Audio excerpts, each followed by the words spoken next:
No. In breathing. Yeah. We're good. Yeah. Okay. Are you breathing now, Glenn? Yeah, thank you. We're live. Hello, live. Good evening, everybody in Facebook land again. It's the Three Amigos. Just when you thought you got rid of us, no, we're back. I'm not saying it's by popular demand, but we are back. In fact, we'll keep going until you tell us to clear off. But no, welcome everybody again. It's great to see you. Tonight, we're going to be talking about spiritual variations and energy. So bear with us. It will make sense. Again, big shout out to anybody who comes on tonight. I'd like anybody who wants to leave any comments, we'll give you a shout out. Facebook users, yeah, we'll actually mention you, but if you want to leave your name, you don't have to come on air, but we will give you a big shout out at the end. So we do appreciate all your comments. Feel free to comment anything that you do here tonight. Also question anything that you want, and we will get back to you and we'll give you an answer. Now, I'm just setting a question as usual to say, and this is like something to look forward to when we do come out of this lockdown. It's been suggested before by members of the group. When we do investigations, would people vote or watch us, signal permitting, doing a lone vigil on different investigations? Would people like that, viewers? I'm going to ask the two lads on screen, would they be up for that? I think I know the answer, but would the people in Facebook land be interested in us doing a live investigation? If so, let us know and we'll do it. And we'll fix it for Glenn to go on his own, no problem. So not a problem. Not a problem. You've answered that question. I'm used to that. Being on your own. The Lone Ranger. Yeah. Shall we put Celine Dion a minute all by myself for a bit, shall we? Oh yeah. If we can get that music up, I might start crying. Yeah. It's very evocative, isn't it? Mate, get a life.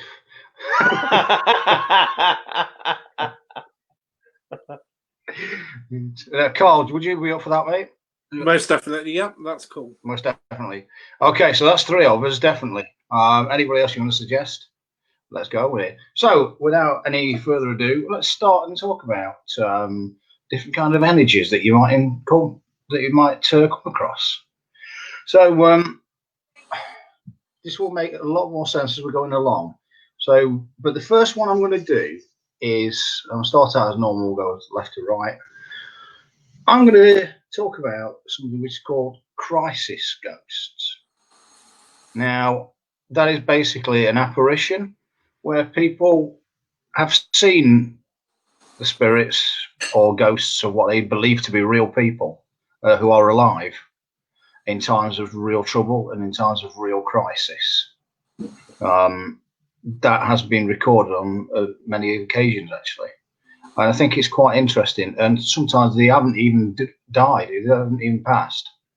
But because the person having that was in such distress, it was based. An example of that was once when somebody was actually trapped in an avalanche.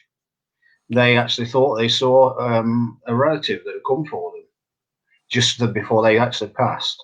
And it actually gave them the incentive to carry on and somehow survive until they were actually found and rescued. But their relative wasn't even in the country at that time.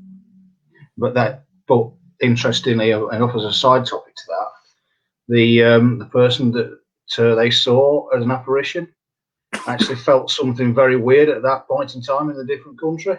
They felt a little bit of a sicky feeling. They couldn't explain what it was. They just put it down to something that they had. But they definitely felt a connection, which was interesting at the same time when they were hit by an avalanche. So I think that's quite an interesting story.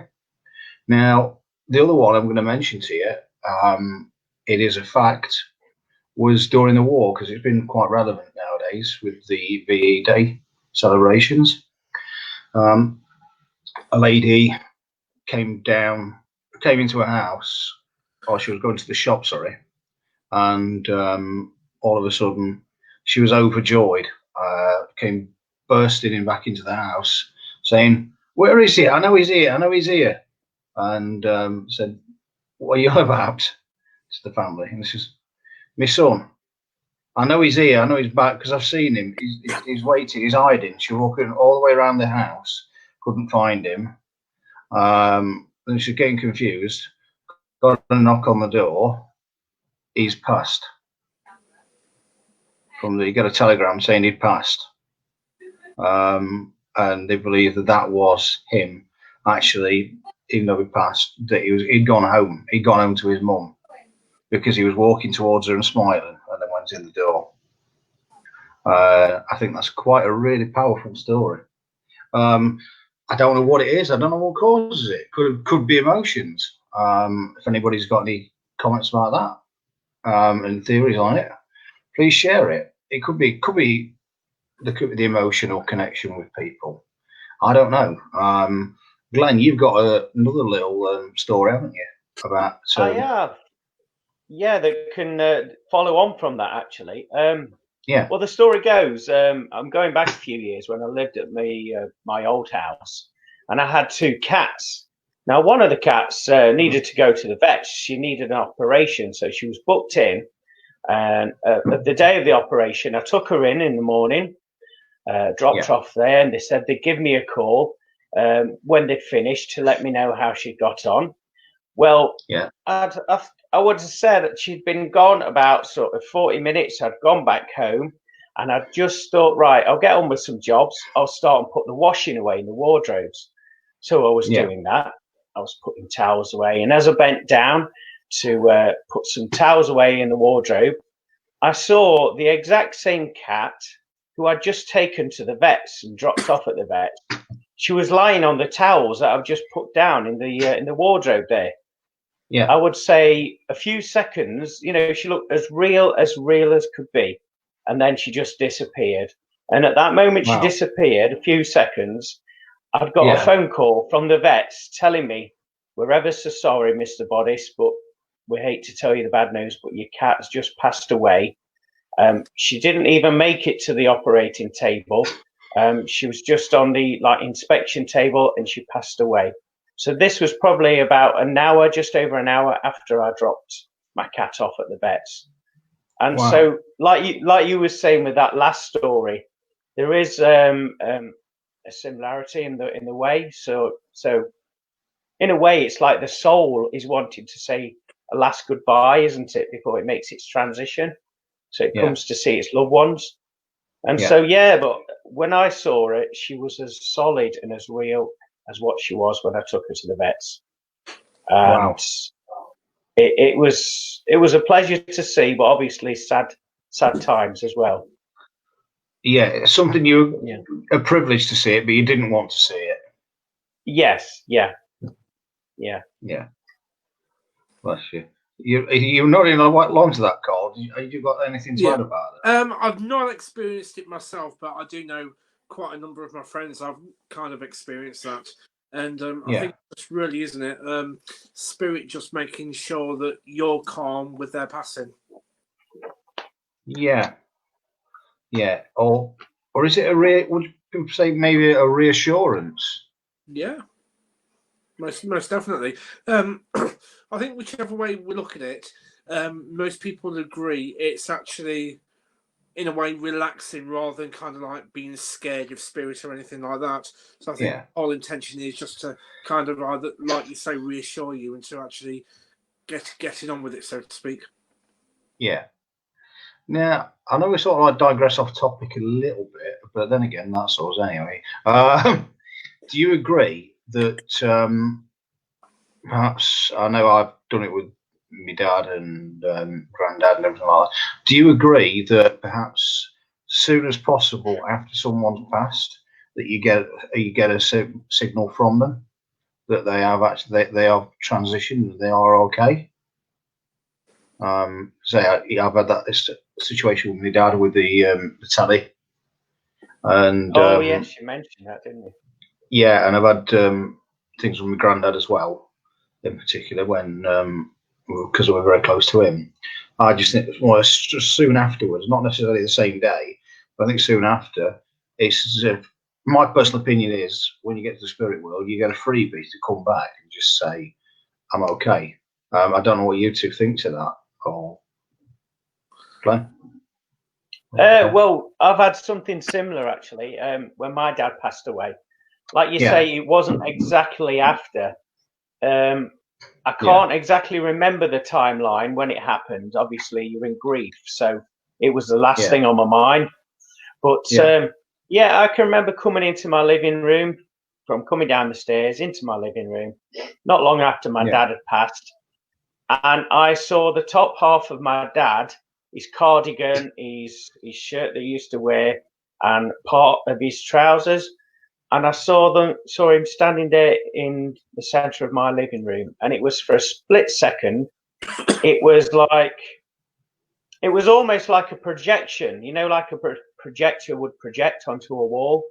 Yeah, it was like that, but it was color. It was in color, and it was of a holographic form. But I didn't see everything, if you know what I mean. He was trying to build up, I feel, but I did see him there. And he has spoken to me several times over the last few years, and I've seen him at my sister's and my mum's as well. So, it was quite funny when I saw him at my sister's and my mum's, because he bobbed his head up from the outside, looking in through the outside window into the house, and it was like an Eric Morecambe moment, because he had his flat cap on and his glasses, and so. I've been quite privileged to see my dad a few times since he's passed, and he always likes to let me know he's all right, and for me to tell the rest of the family that he's all right. But it's a lovely feeling, like you say. Yeah, I'm sorry, mate. That's just made me think there. You just mentioned Eric Morecambe. I just got visions of your dad saying, "What do you think of it so far? Rubbish." Yeah. He wasn't even a big fan of him, but he looked like him at top at yard coming down. It was weird, because he had his boiler suit on, his working boiler suit, and his flat cap on. But like Fred Dibner used to do all that. Yeah. And so I saw him like that a few times. Oh, bless him. Carl, you want to say coming down, mate? Yeah, definitely. I mean, whilst I've not actually seen, I certainly kind of like had the smells, the sensations. When my father passed, wasn't in the same country at all, and it wasn't even the same day. Just something said to me around a certain time, "This is it. This is it." And he didn't pass on that day, but it was the same time the following day that he actually passed over. So it's kind of weird for me, that was. So it wasn't actually the same day. It was 24 hours later. But then just kind of like the odd little smell of something like around the house, which was really weird because he'd actually emigrated to Canada many years ago. When I was a baby, but obviously we visited him and he came over a few times, and vice versa. So really that was kind of really weird to me to kind of like have that smell there, because it wasn't imprinted in the house. If you know what I mean? So obviously he didn't come over much, but he was still there. So whilst it wasn't actually the day when I felt he passed over, it was literally the same time the following day. Yeah, that's amazing, isn't it? That's very good. So, right, I'm going to pass again back onto you, Carl, because you were going to tell the people about some sort of like residual energy, your version of that, wouldn't you? Yeah, that's it. A lot of people, especially when you see like your typical haunted films and things like that, think, spirits actually got to be attracted to like somebody in the family or whatever, which obviously it can be, but obviously it may also be what was there before that particular property. The easiest way we can actually say this in terms of films, you kind of look at like Amityville Horror, where obviously that storyline was it was built in an ancient graveyard and things like that. Fair enough. We're looking at the extreme, but it's the whole idea is that spirit will not just actually reside to a certain person, an item. It's more like a location as well. So it, despite the fact that you've like knocked the house down, built like a mansion on there, it's still to that particular location. It's because of an event that actually happened before. Yeah. Okay. Do you think sometimes that can be replayed then? You can actually see that? Yeah, I think so. We can go into something called the stone tape theory, which will need a whole episode on that. And I've learned a lot of that from Richard Felix, his idea of the stone tape theory. So anybody that actually knows Richard out there knows that it will be hours and hours that you can be talking about it.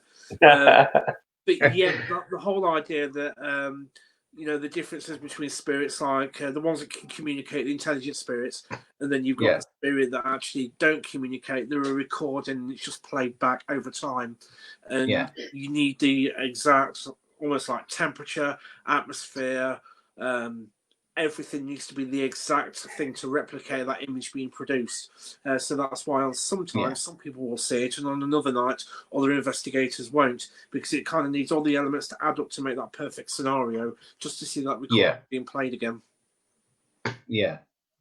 We could have the Call Gregory hour then, couldn't we? At some point. At some point. Bless you. Thanks for that, mate. No problem. Right. Back to me then, really. What I was going to talk about next is something that people, I think, unnecessarily panic about, and that's the word poltergeist. Yes, for people of a certain age, it was a film in the 70s, I think. Was it the 70s? It was the 80s. I'm sure it was. Was it? Okay. Right, I've got that wrong answer. Yeah, it was. Yeah, don't go into the light. I remember that bit. Caroline. Actually, that's just frightening the living daylights out of me there, Glenn. I didn't realise you could get that high.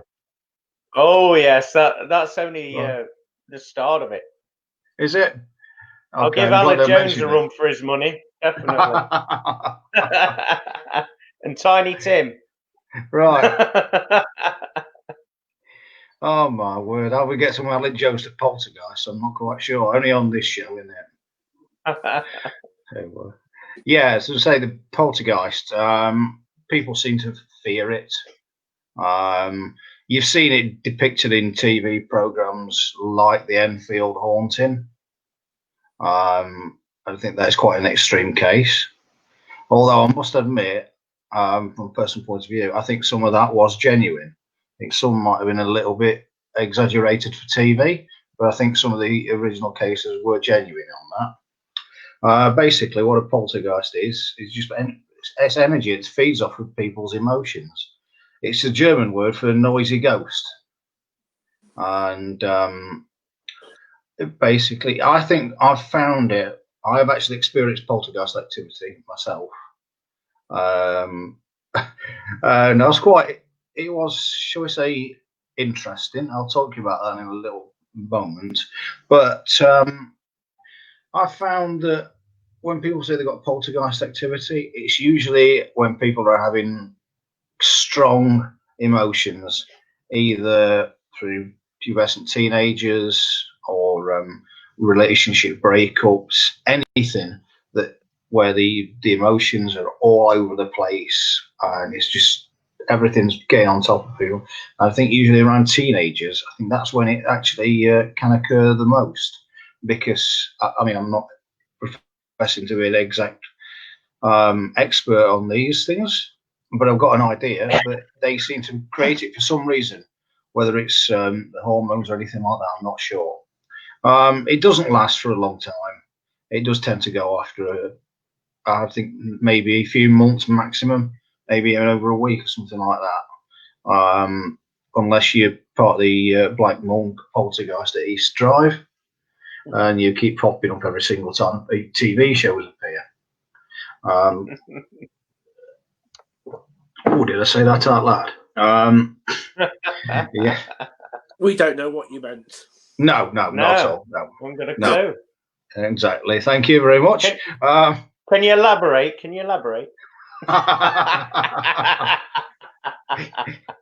Yeah, pull me back up that stairs with that wire, Stuart. Okay, nice one. Yeah. Look it up on YouTube. But no, I think again they are energy and they want to communicate. Whatever they might want to move on. They might be stuck, and that's the way they can actually by feeding off people's energy. That's how they can actually manifest themselves in the best way possible for them. I did say I'd had some experiences of it. Yes, I had some experiences in one house in particular, and in Selston. That was quite an interesting house. But there was, put it this way, there was one teenager that was all over the place with emotions, and the mum and the dad were possibly going through a breakup at the time. So they were bickering and biting at each other while I was in there. And we had footsteps, I had banging on the stairs, and they were sort of feeding it, if you like, because they were challenging it, and it's like step back. So I think that's how they actually. But that's my personal opinion on that. But also, I've witnessed it at Wigston House in Leicester. Unfortunately, I can't get there anymore because it's now turned into a restaurant. Do you know where that is, Carl? No, I don't. It's right next to the Guildhall in Leicester. Right. Yeah. There was a museum called Wigston's House. Yeah. It's now turned into a restaurant. And this was actually down in the cellar. I think I mentioned this to you, Glenn, didn't I? That we're just conducting investigations. Ironically, the former owner of the place was seen by 4 independent witnesses down there at the same time, but it wasn't me. Strangely enough, I didn't see him. But somebody said, "Turn that torch back on." So, like, what did you see? And I said, "Right, just go to where you saw it." But I made sure the others had turned their back. I went through the process, and all 4 people stood in the same position behind the bar. And they gave a similar description of the person. So I thought that was brilliant. That's good evidence. It is. And I just thought, I didn't want anybody saying, "Oh, yeah, I saw it there," because then it's like a suggestion. Yeah. I thought it was fantastic. But to lead on from that, we were getting boards at the back of the bar slamming together, where they're like an illuminous triangle. I don't know why I'm talking with my hands here, but it helps. We're like an illuminous triangle set on the bar. Everybody was with the backs to the wall and facing it. So we could quite clearly see gaps between us all. And this triangle literally got through off the bar about 2 or 3 foot. So we're like, "Oh my God, what's happening here?" And it was amazing to be there. And then for some reason, I don't know why he did it, because we were getting responses anyway. In his wisdom, one of the team, who isn't there anymore, decided to put a pool cue on the bar and said, "Come on, throw that." And it did. Well, actually, and I'm sure he got it on tape, of a pool cue going about 6 foot off the bar. Wow. It's in the door on the other side. At that point, at that point, I think everybody needed a spare pair of underwear.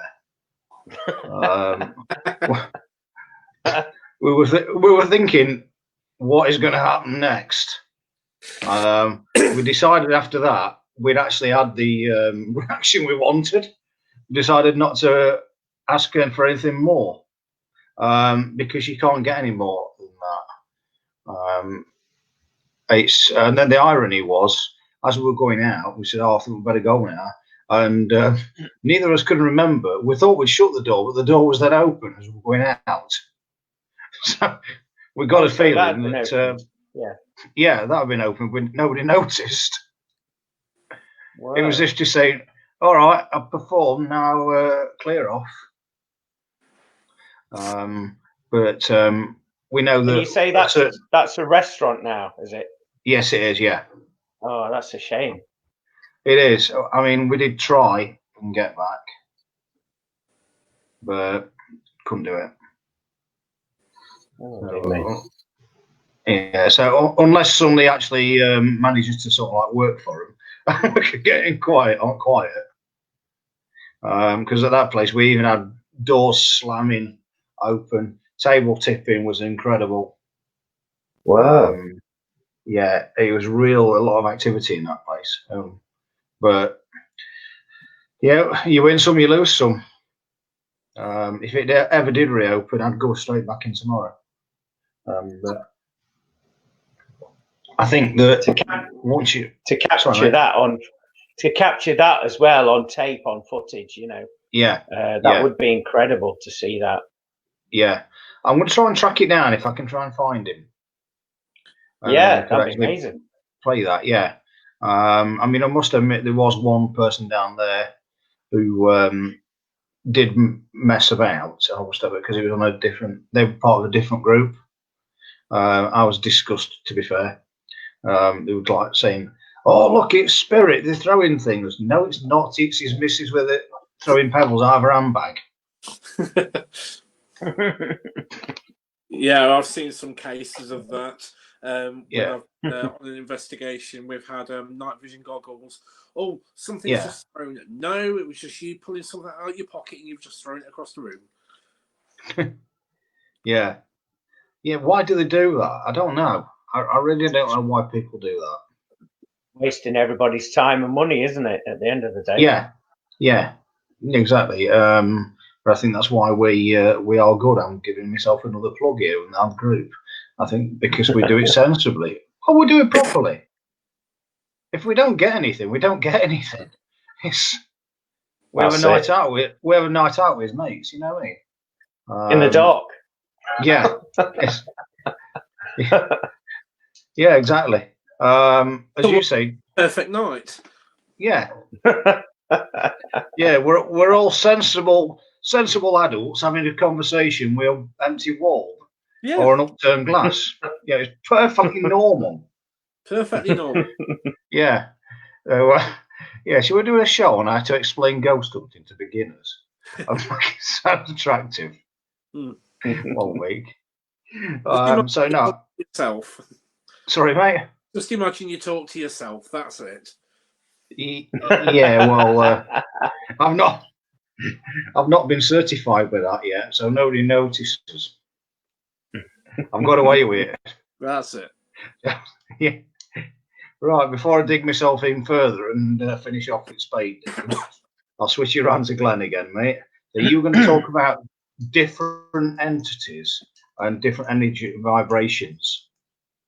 Yeah, of course. Yeah, well, I think when I was talking to you, you were going to try and tie it into something I mentioned last week. Yes, I'll see if I can do that. I forgot what I said earlier, but I'll try. I know you did. Got that glazed expression on my eyes, then, haven't I? Yeah. So basically, in my experience on investigations, or just in general, when I've come across spirits, is ghosts tend to be like entities that they do not communicate with you as a medium. It's just like a rerun, and they can be like a living entity, if you know what I mean, as a ghost, but they're on a different frequency band to the higher side of life, and so they're in this continual like loop. It could be they've had a very quick death, a surprising death. They don't always realize that they have passed on and they have died. And so they continue in their life in a loop and they're stuck in that loop. So that would be a ghost. It could also be attributed to negative emotions, that they're harboring grudges against people that are still living. And so by having those emotions and not letting them go, they're anchoring themselves into that no man's land, of being a ghost, being in that loop. It is quite hard to communicate with them because, like I say, it's as if they've got the blinkers on. When you are, as a medium, when you are trying to communicate. So when I have communicated, I've had to call upon high to the archangels, but to snap them out of that loop to get some dialogue going. But it is generally it's hard work to communicate with ghosts. Spirits, on the other hand, they're willing to come and step forward into your energy. They're prepared to meet you halfway, and you can have a conversation with spirits. They'll even bring forward. There's an intelligence with them. Obviously, they'll bring forward aromas. They'll bring forward noises. They'll even make taps. They'll even move things if you ask them nicely. It doesn't always work when you ask, but depending upon the circumstances and the energy within the room and the people in the room, the ingredients, if you like, the energetic ingredients, then there is a potential for them to fully manifest in front of your eyes. But it does have to be, the ingredients do have to be there. And usually it happens really, really quick. So you have to be on the ball and you have to be mindful, and so, yes, so that would be an intelligent spirit. There's other forms of energy that I've come across, and that's it's more like an emotion. It's like a dark energy, real heavy energy that makes you sick to your stomach.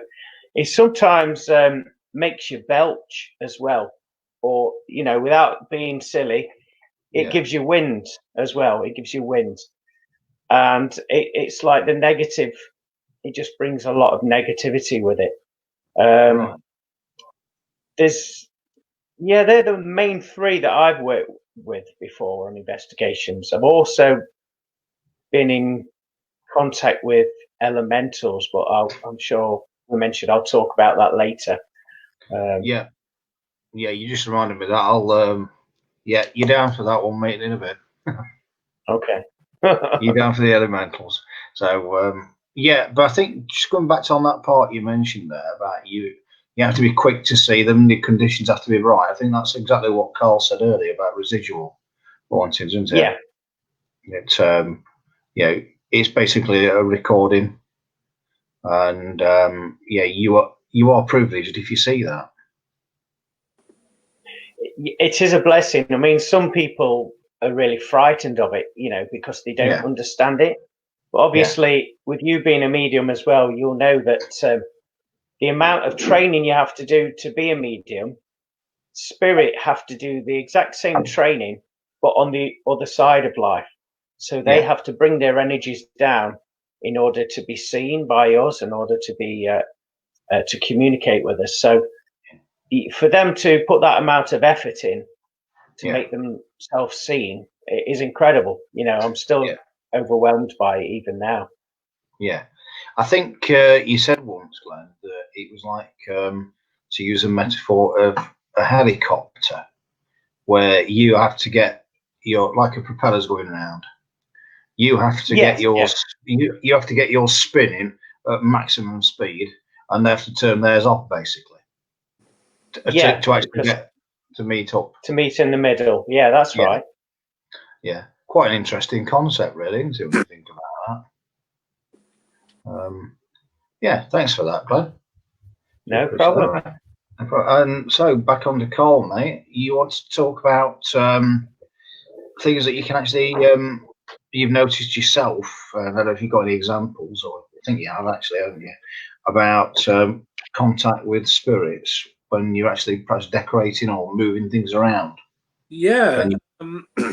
Well, when I used to be in my own kind of little group that me and my close friends sorted out, me and myself, Kay, been contacted by a number of people, and about there'd been activity in the house. Things have started increasing. So the first thing that we always ask is, has anything changed in the house? And a lot of the time we're finding out that via doing the decorating or putting new boarding up or anything like that, that is a catalyst for the paranormal activity. And it's the way I can liken it really is if Spirit is quite content. Let's say little old Mabel's passed away. She's in her own home. You've now taken over the home, but Mabel's quite happy because everything's still exactly the same. You start changing it all around now, putting your own wallpaper on, your own carpets. She's going to be a little bit miffed off. She's going to come out, want to know exactly what you're doing in my house. Yeah. Because in her mind, it's still a property, it's still a location. So that's going to kind of increase the actual paranormal activity because she's just coming out, wanting to know what are you doing to my place? Why are you changing it? And a lot of the time, we will ask homeowners to just actually speak out loud to Spirit, just tell them exactly what they were doing. And just say, you're more welcome to stay here. Obviously, that sounds absolutely balmy to them because they're just talking around in thin air. Oh, Mabel, it's only me. Yeah. You can stay. Oh, I'm just doing this. I'm just doing that. But a lot of the time, that does actually calm down the activity because we have found that it does increase during times of works as well.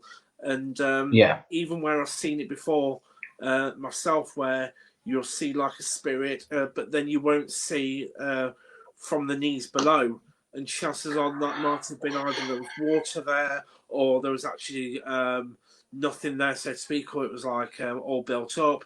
So that's why you're going to be on different kind of levels due to the actual building environment.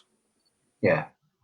So you think basically that'd be like us, really. I think we're creatures of habit. Yeah. So that's just out. Again, that ties into last week about perhaps them being in a different universe, different part of the universe. We've got our own routines, and if somebody comes in and obviously starts messing things around that we're not used to, it's like, whoa, hang on a minute, what's happening here? Not happy about this.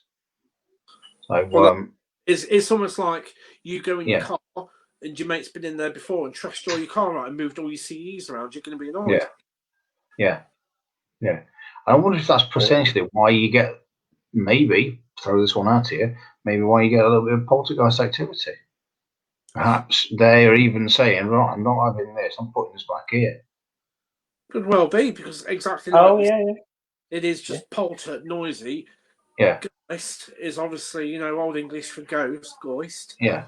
So it's just noisy ghost.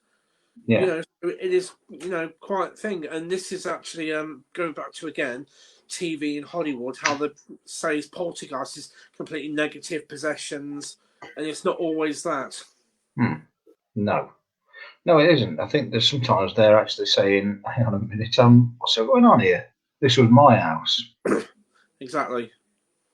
So just tying this in, actually, because I think we've all done house investigations.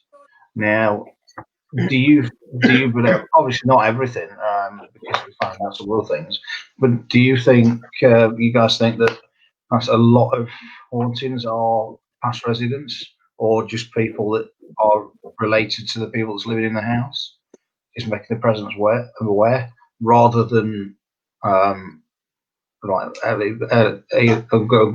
elementals or negative entities? Do you believe that they are known and you can actually communicate with them and get some intelligent responses with them? I'd say yes, definitely. I'll probably say out of all the investigations I've done, very, very, very few, I can count them on one hand, how many's been down to be dabbling with boards and stuff like that. Majority of it is either residual and down to that place, or connected in some way to the person that's there. Yeah. Do you also find that a lot of it is they don't know the actual own home, like pipe work and creaking floorboards and things like that, natural cooling down of the boards? Do you find that as well? Yeah, definitely. Again, when myself and my friend Kay went out, and a lady was complaining that she'd be hearing taps in the wall and along the floor and everything like that. The whole thing was she just hadn't bled her radiators. That's all it boiled down to. But she was adamant paranormal. Yeah. She was adamant it was paranormal.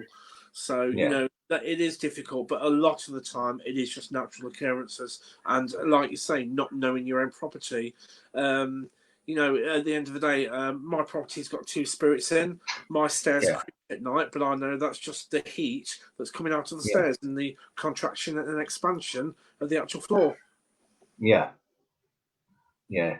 But I suppose anybody else came in who didn't know, you could say I'm haunted. Exactly, yeah. Yeah. So I think a lot of it as well is suggestion, isn't it? It is, yeah, definitely. You can read into it more so than others. Yeah. Yeah. So, right, Glenn. Yeah. Would you like to share with the viewers your stories of the elementals and everything else that you've encountered? Okay, well, hold on to your hats, everybody. This is off the scale. No, I'm joking. No, in all seriousness, though, I have had the privilege of encountering elementals, or some will call them fairies. What I did see was fairies. I saw a male fairy and I saw a female fairy. Now, it still amazes me that I did see it. You know, I'll tell you the story. I was sat on my settee, had the TV on low, and all of a sudden, to the right of me, looking ahead, I saw, I would say it was a little bit smaller than an action man. Right. Dressed in similar clothes to what you'd expect to see Robin Hood in. Okay. So he had the chip hat on, and the wings on this thing, the fairy, were huge. They were taller than the actual fairy's body, and there was wider than the actual fairy's body. They was translucent, but they had other colours in there, so like really light blue. You know, sometimes when you look at a fly's wing and you can see like other colours, but you can see through it. It was like that. Anyway, I saw this and I rubbed my eyes. I was going like that, and it was still there. And I did it again, and it was still there. And basically, it just walked about 3 feet to the left of me, and then as it was walking, it disappeared into the ether. So it kind of like faded into the ether, if you know what I mean, as it was walking. But it was there for, I would say, probably just under a minute. But during that minute, I was rubbing my eyes. And I would say a little bit later on the same evening, just about 3 feet away from where I saw the male fairy, I saw a female fairy, again, the same sort of size. The wings were the same, bigger than her body, wider than her body, but hers had like yellow, blue and green, like sort of sparkles with her wings. I saw her leap from the floor, jumping up and then start flying. Yeah. And she, the best way I could describe her is she was wearing clothes similar to what you'd expect to see on a Cinderella type character, but there was like glitter on there as well. So she was really sparkly. And as she was in flight, she was probably 2 feet off the ground. She turned around, looked at me as I was on the settee. Again, I was rubbing my eyes. I was thinking, what's going on here? You know, twice in the night. And again, she just faded into the ether, into the atmosphere. And so that's, you know, take of that as you will. But, you know, I did see that. It did happen. And I would say it would be sort of 11 to 12 p.m. of an evening. Yeah. And when it was all quiet, you know, there was no noise outside. My children was in bed, so there was no noise there either. Yeah. There wasn't a phone ringing either like that. That's me. Yeah. Oh, of course, it had to be, didn't it? Yeah. But yeah, in all honesty, though, I did witness that, and you know, I'm sure people are going to ridicule me forever for saying it, but I can only tell you what I've witnessed and what is true. And so that's my encounter. Wow. Make of it what you will. I think that was the fairy ringing up, Glenn. So we just yeah, I thought of it. Is that the fairy godmother? It is, yeah. Yeah. Right. She wants a roll at Christmas. Yeah. What, a sausage roll? That's my job. I've had quite a few of them. I've heard the rumours. Yeah. No, you just seen me coming out of Asda against us. Actually, it's not rumours, mate. No, I say you've had that experience, mate. There's only people make out what they want, but if you've had that experience, then that's personal to you. And again, you could go on about spirits, fairies, shadow men, anything like that. Anything that's out of the normal, you'll get people that will believe you, and you'll get skeptics that won't believe you. So that's entirely left with them. It's obviously made an impact on you because you've actually remembered exactly everything. So the colours were so beautiful and bright. Yeah. It's something you don't forget when you see that. Yeah. And I'll always remember it. Yeah, that's cool. So moving on, I'm going to try and get everybody involved in this little bit. What I'm going to talk about is I'm going to get you. I know what I'm going to ask you, Glenn, about potentially like playful spirits and energy that's in houses. Tragically, tends to be around children who are very playful. We will show it because we've got on the investigation we did at Newsham Hospital. We were in the what's called Naughty Boys corridor, and we were calling out to the children that were up there. There is actual documented evidence of children passing. I think you're aware of that, aren't you, Glenn? Anyway, and we got such a response to that, and balls rolling. You could hear giggling and things like that, and you could hear little bits of footsteps as well running around. Yes, yeah, you could hear that. So basically, playing around and having a bit of a laugh as well. One thing that is quite common, I think it's more common than people actually think, is spirits that, if I say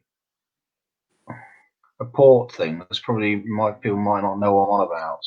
But if I say to you, you've had things disappear from either the table or like keys that you're sure you put them down, and you keep them in the same place all the time, and then they're not there. I know before we came on, you mentioned about blaming the kids for it. So it's not always the kids' fault. Yeah, it's not always the kids' fault. Sometimes it might be. It is when it comes down to the chocolate cupboard. Yeah. That's been caught on CCTV.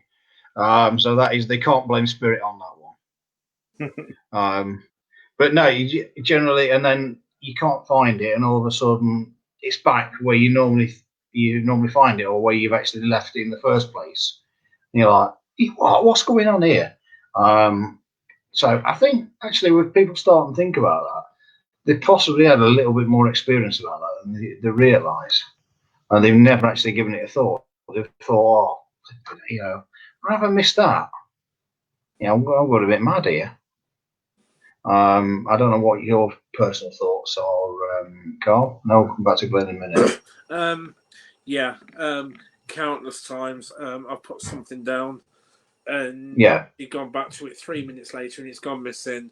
It's it turned up somewhere ridiculous where I know I'd never put it like that. I can't even blame the kids for this one because nobody's at home at the time sometimes. No. And if anything, it's more frustrating than anything else. It makes you think you're going crazy yourself. Yeah. But yeah, it's we've got a little girl in our house, and it wouldn't surprise me if it was moving a few bits and pieces about. you know, but the spirits that we have got in our house are really, really nice. They're pretty chilled out. They respect us, we respect them. So it's kind of like keep each other to ourselves, so to speak. But it wouldn't surprise me if a few bits had been moved by her. No, great. Glynn, you were going to say about you've got a little playful spirit, child spirit, haven't you? Yeah, you've probably heard me mention him on this live stream before. His name's Tom, and he's a little spirit boy. I would say he's around sort of 8 years old, and he looks like he belongs in the Oliver Twist film. You know, he's wearing that sort of clothing. He's like a chimney sweep boy sort of thing. Yeah, well, anyway, you know, he moves things around. I've probably told the story on here before, but he does move my shoelaces into words. He does that to have a laugh and get attention. He makes meowing noise like a cat as well. He also taps on the doors, because we've got wooden doors all around the house. And sometimes he actually opens the doors. So the living room door will suddenly open. Well, we're all in the same room, so it's none of us guys that have done it. There's no drafts, no windows are open, and the door will just open on its own. And so immediately my investigator side kicks in as soon as I see that. I go running over to the area where the door is, and I'm just using my hands and sensing the energy around there.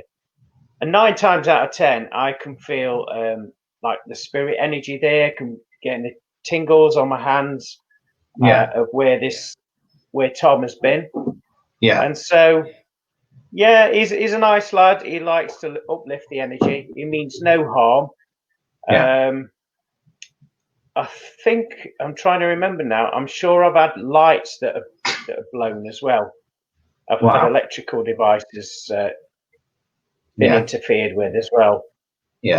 So, you know, I can't complain. Sometimes spirit will actually it will intervene and move your objects. So say if you're not meant to go somewhere, and in your mind I'm planning on doing this, I've got to be there by that time. And then they move something essential to you going to that journey. You know, that's them maybe stopping you from getting involved in some sort of incident along the way. Or maybe it's not the right time for you to go to that event or whatever. So I feel there is sometimes not just playfulness, but a little bit of thoughtfulness and intelligence behind why they do move things as well. Oh, great. Thanks, Glynn. Actually, you just reminded me of something there. I know sort of on a really serious note. I want to mention this, and then I think we'll go through some comments.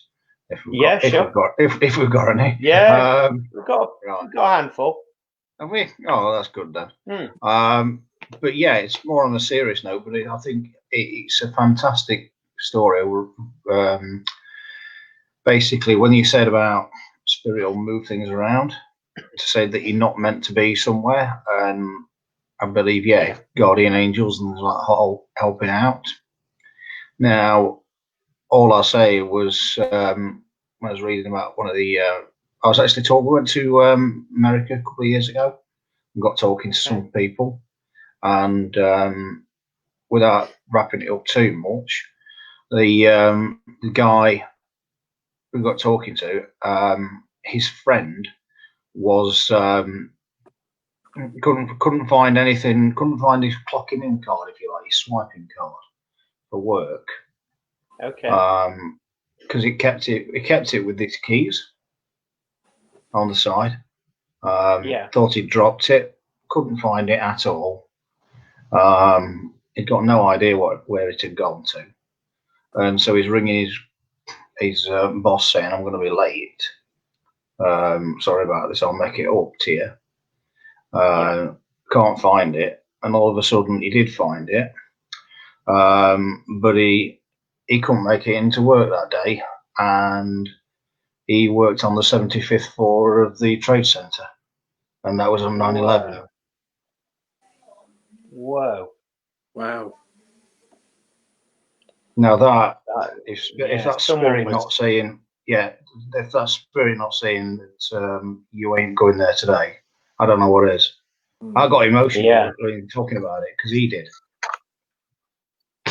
Couldn't find his car to get in. Went home afterwards. Went home afterwards, and he was there. Someone was definitely looking out for him. Definitely. Yeah. I thought that's a fantastic thing. Just say that how they, all right. Sometimes they might be playful and hide things, but they might do it for a genuine reason. I think that's a fantastic story, actually. Yeah, it is. Yeah. Yeah, and it's sort of sobering, I think, as well. Well, obviously, one of the tragedies worldwide, isn't it? You know, famous. It shouldn't be famous, but you know what I mean. It's famous for the wrong reasons. Yeah. So, do you say we've got any comments, Glenn? Yeah, so I'll put them up on screen if you want to read them out. So, okay. I don't know who this is from. Hey, we've got a hey, hey, and a ho and a ho and a hey. Yeah, wow. Hey,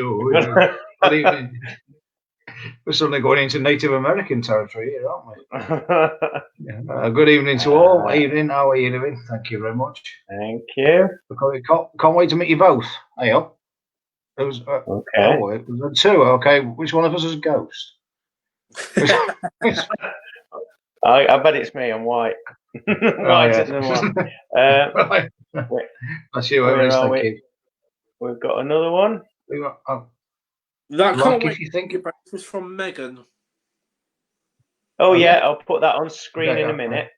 Like if you think about someone, and in the same day they get in touch with you by phone. Oh, that's probably going back to when you thinking about things. Yeah. When you was telling the snow story with the guy that's trapped, yes. I think. Yeah, crisis operations. Yeah. Generally, I think that's you. This Facebook user it is. Yeah, you're spot on. I think potentially looking at something like deja vu or something like that, where you think, I knew that was going to happen. But yeah, you're right. That's a good example that we are all connected energetically. Right. If you see what I'm saying. Yeah. We've got another one as well. There we go. Rank card missing for months, ended up. That's like a part two, isn't it? Yeah, well, she follows up, and it's Megan. Oh, Megan. Hi, Megan. Yeah, she commented before. Yeah. My bank card went missing for months and couldn't find it anywhere. Then I moved house and it turned up in my coat pocket, which I checked 100 times. Can also definitely have someone here causing trouble, tapping doors, messing with photo frames, fiddling with keys in the doors. You're laughing, Carl, as if you know this. That's the classic sign, isn't it, really? Like them sort of like saying, I know what's happening here. I can also see shadows. Megan again. Yeah. Can also see shadows in the corner of my eye at the top of the stairs where it bows round. Or bows around, whichever. Walking up and down the stairs amount of times. I thought he was my little lad and going upstairs and he was asleep. Wow, does that happen regular then, Megan? At all? I don't know if it was. Can't wait to eat both. Well, that's great, but we're still confused which one's the ghost unless it is Glenn. I'm not sure. But thanks for commenting. But yeah, Megan, if you want to make your messages, if you are still experiencing that, if you want us to come down, we're more than happy to help you out. Or if you want to have a chat with one of us, we'd be happy to help you. So that'll be so I'll probably say you can either look us up on Facebook or Messenger. If you don't want to come on here, then we'll definitely help you out. And sounds like that I could certainly sort it out for you. But checking your code 100 times, that's quite a bit obsessive, but it's fantastic because they were determined that you won't have it at that point in time. So, but yeah, and also the photo frames, a classic example, really, of moving around. I don't think that's a negative feeling to me. I think it's somebody playful and saying, "Yeah, I'm here." So, as Carl said earlier, even if you don't know a name, just make a name up and just talk to them. I know it sounds silly, but just talk to them, and it might well settle down if it's starting to get to you. But thanks everybody for tuning in tonight. We do appreciate it, and we do appreciate your comments. Thanks, Glenn, for controlling the show, mate, again with the no problem. technicalities, and thanks, Carl, for coming on as usual. Thank you. Fantastic contribution. And anyway, take care, stay safe, everybody, and we'll see you next week. Goodbye, everyone. See you, everyone. Thank you. Bye.